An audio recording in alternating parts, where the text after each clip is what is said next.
Okay, Jade was asking a question about Benlysta, so let's get into it. Also, I'd like to ask anybody else in the lupus community that is on Benlysta, if you could please share your experience in the comments to help Jade out, that would be really helpful. So Jade said in her comment, does it get any easier to inject?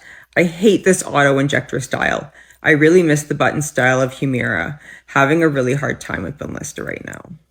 Okay, so for me, myself personally, I've never been on Humira, nor have I been on any other auto-injector with a button. I've only ever used Benlysta with the auto-injector style application. So I don't really have anything to compare it to.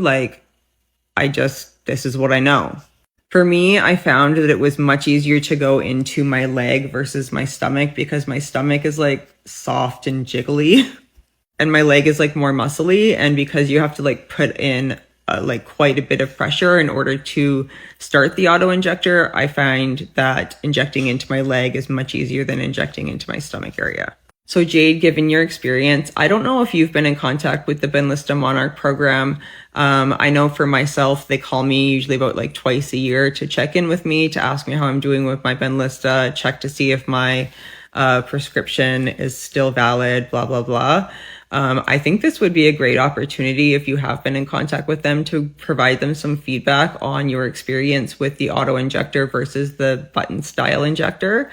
I think it's really important for these pharmaceutical companies who are providing these medications and services to us to understand what we're struggling with, what we like, what we don't like, and what works for us.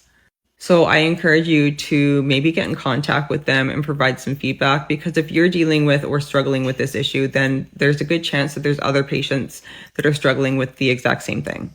As always, if anybody else has input or experience on this, drop it in the comments so that Jade can see what's going on with your auto-injector and Benlysta.